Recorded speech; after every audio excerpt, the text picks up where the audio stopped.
Hello students, today we will discuss about irrational numbers.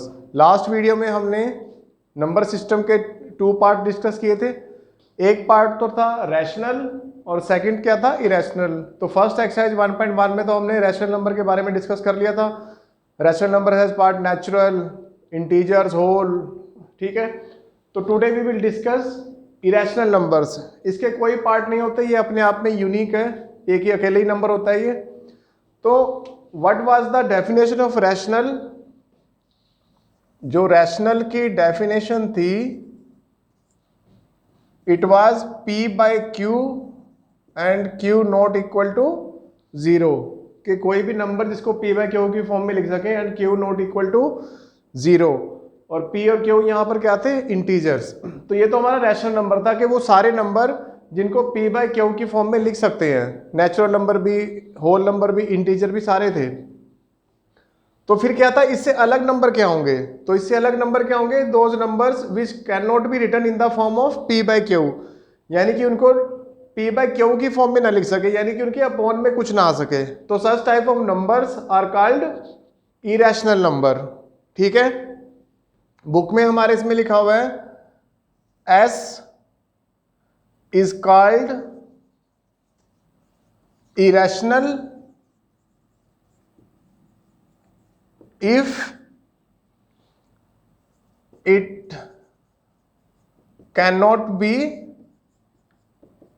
written in the form p by q and q not equal to 0। S, इसमें S से नाम दिया है उसको कि इस फॉर्म में जिसको हम नहीं लिख पाते, ठीक है। तो वो नंबर होते कौन से हैं? विच आर इरेशनल, ठीक है। ये हमारे हो गए √2, √3, √5।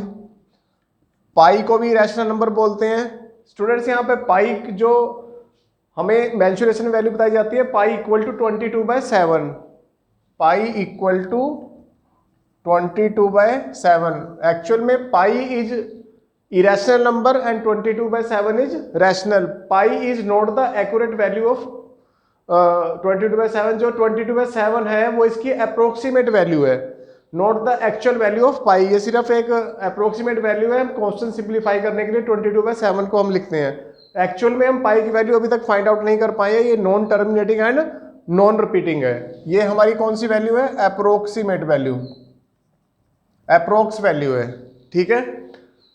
तो पाई, √6, √4 हमारा इरेशनल नहीं होगा because 4 is a perfect square number. तो इसका आंसर क्या आ जाता है? 2 आ जाता है। तो अगेन ये क्या बन जाता है? ये अगेन रैशनल नंबर बन जाता है, ठीक है। √9, इसका भी आंसर क्या आता है? 3 आता है। तो ये all this numbers are rational number. Irrational number कौन से हैं? ये वाले सारे, ठीक है। तो एक्चुअल में डेफिनेशन क्या बनती है इसकी? ये तो था कि रैशनल का अपोजिट। एक्चुअल में हम क्या लिखते हैं? नॉन टर्मिनेटिंग एंड नॉन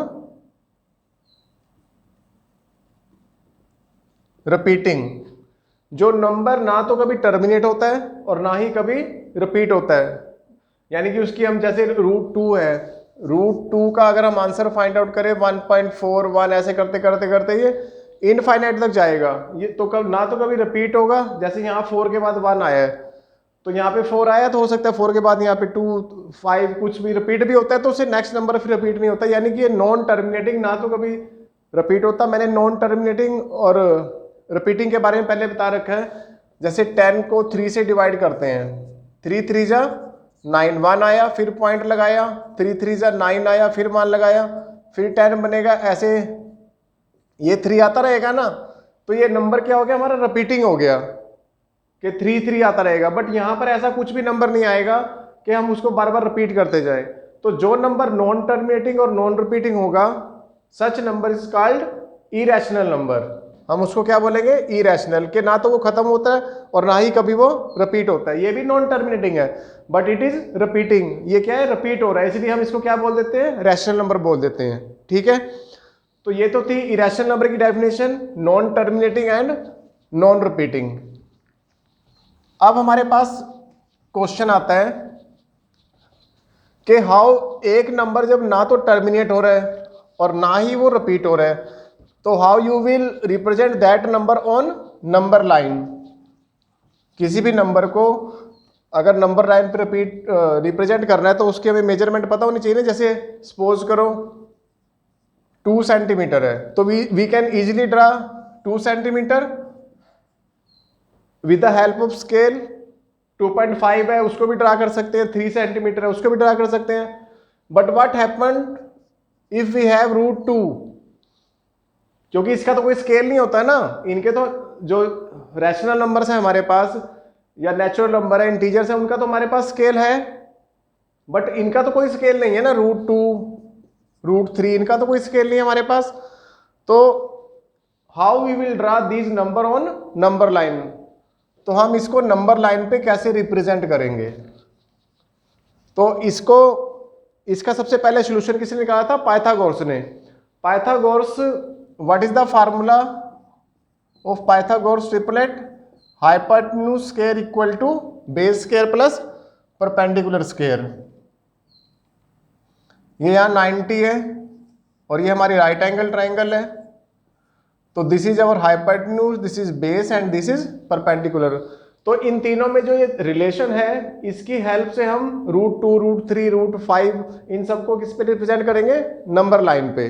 ठीक है, तो √2 में सबसे पहले बता रहा हूं हाउ वी कैन राइट √2। √2 को हम कैसे लिख सकते हैं? 1 +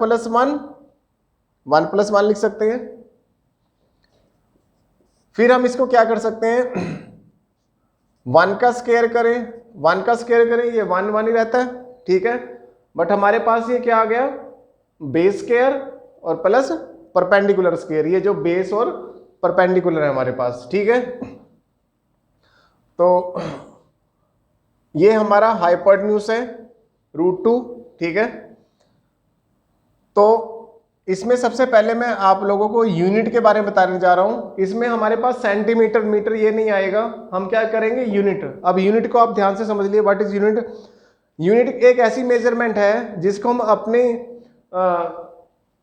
फैसिलिटी के लिए हम उसको अपने अकॉर्डिंग कुछ भी एक ले लेते हैं उसको, बट उसको हम क्या काउंट करते हैं? 1 यूनिट। यानी कि अगर सपोज करो मैंने ये लाइन ड्रॉ की है और इसको मैंने बीच में से इक्वल पार्ट में डिवाइड करा, तो मैं इसको 1 यूनिट काउंट कर सकता हूं। ठीक है, हम अपनी तरफ से कुछ भी 1 यूनिट को सपोज कर सकते हैं। बस कंडीशन क्या होती है कि जितना भी 1 यूनिट लिया है ना, नेक्स्ट आगे जहां भी यूज करना है तो वो 1 यूनिट उतना ही रहेगा। ठीक है, तो नॉर्मली हम क्या करते हैं? 3 सेंटीमीटर का 1 यूनिट सपोज कर लेते हैं। जैसे ये 3 सेंटीमीटर है ना, हम इसका क्या कर सकते हैं? इसको 1 यूनिट सपोज कर लेते हैं। इसको 4 भी ले सकते हो, 5 भी ले सकते हो, कुछ भी 1 इंच भी ले सकते हो। इसको कुछ भी हमने 1 यूनिट, मतलब हमने अपनी तरफ से एडजस्ट करना है लाइन को, तो उसमें कोई पर्टिकुलर लेंथ नहीं होती, वो आप जितना भी लेंगे आप उसको 1 यूनिट सपोज कर सकते हैं। ठीक है, तो ये हमारा यूनिट हो गया।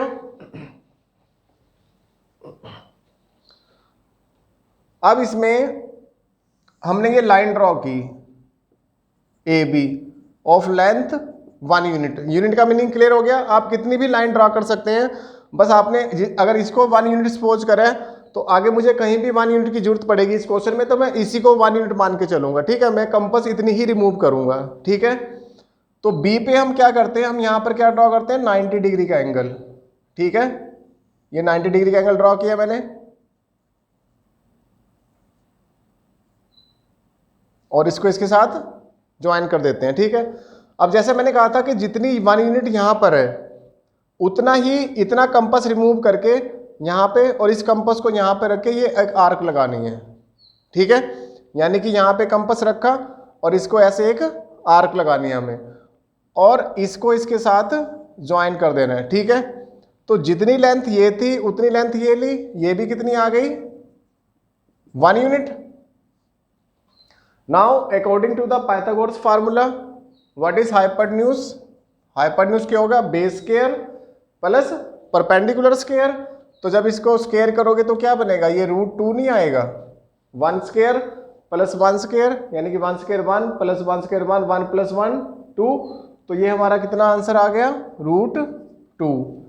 तो हमारे पास जो AC है वो रूट आ चुका है, ठीक है।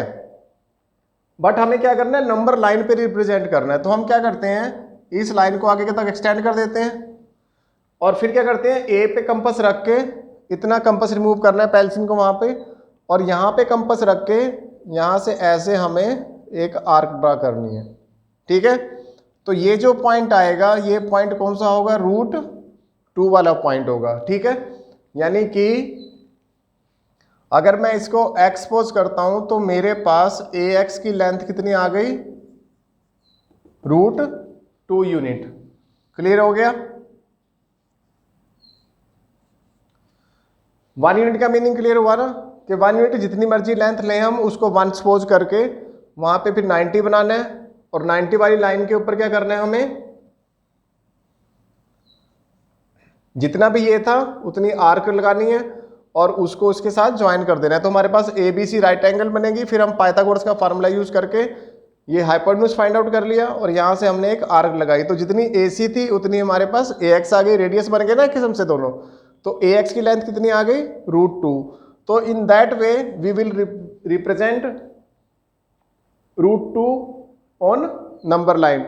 इसी तरह से अगर इसको √3 को ड्रा करना है हमें, √3, तो अगर इसी की हेल्प से ड्रा करना है तो हम क्या करते हैं, इसमें 2 मेथड दिए हुए हैं।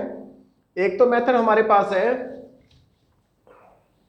यहां पे कंपास रखा हमने और जो हाइपोटेन्यूज वाली लाइन आ रही है हमने इस पे इस तरह एक 90 एंगल ड्रा करना है। इस AB जो AC वाली लाइन आ रही है यहाँ पे कंपास रखा और ये हमने यहाँ पे फिर कंपास रखा। 90 एंगल मुझे लगता है बनाना आता है आप लोगों को, और इसको इसके साथ ज्वाइन कर दिया यहाँ पर, ठीक है।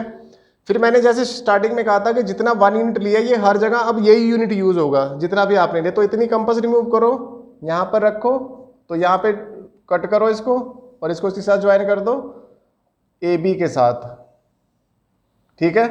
ये ABC था तो इसको D सपोज कर लो, तो ये हमारा कितना आ गया, √3 आ गया, ठीक है। फिर यहाँ पे कंपास रखते हैं हम और यहाँ पे जिस तरह यहाँ पे आर्क लगाई थी ऐसे यहाँ पे रख के हम इस तरह एक आर्क ड्रा कर देंगे, ठीक है। तो अगर इसको y लेते हैं तो ये हमारा कौन सा पॉइंट आया, √3, यानी कि AY हमारे पास कितना आ गया, √3 यूनिट, ठीक है। इसी तरह से AD के ऊपर जब 90 एंगल बनाएंगे तो वो कितना आ जाएगा, √4 आ जाएगा। √4 की हमें जरूरत नहीं होती क्योंकि √4 तो रैशनल नंबर होता है। बट कोई भी अगर आपने n रूट ड्रॉ करना है तो उसके लिए हमारे पास क्या होना चाहिए, n-1 रूट होना चाहिए, ठीक है। यानी कि अगर √3 ड्रा करना है तो हमारे पास √2 होना चाहिए, 3-1। √5 ड्रा करना है तो 5-1 √4 होना चाहिए। जैसे मान लो √5 मुझे फाइंड आउट करना है तो मेरे पास पहले क्या होना चाहिए, 5-1 √4 होना चाहिए, ठीक है। √8 ड्रा करना है तो मेरे पास √8-1 यानी कि √7 अगर होगा तो ही मैं √8 ड्रा कर पाऊंगा, ठीक है। तो उससे एक कम वाला हमारे पास होना चाहिए, क्योंकि नॉर्मली 4 का रूट तो 2 आता है ना, तो इसकी तो मैं नॉर्मली इसकी हेल्प की जरूरत ही नहीं होती, स्केल से ड्रा कर सकते हैं। बट क्या होता है, √5 ड्रा करने के लिए मुझे √4 की जरूरत पड़ेगी। तो सिमेट्री बनाने के लिए √2, √3, √4, √5 ऐसे स्पाइरल बनानी पड़ेगी मुझे ये, ठीक है। तो this is the method that we can represent a irrational number on the number line, ठीक है। तो ये हमारा मेथड था। तो नेक्स्ट वीडियो में मैं एक्सरसाइज 1.2 डिस्कस करूंगा। तो ये हमारा मेथड था, तो इसको आप रिवाइज कर लीजिए वीडियो पॉज करके। Thank you.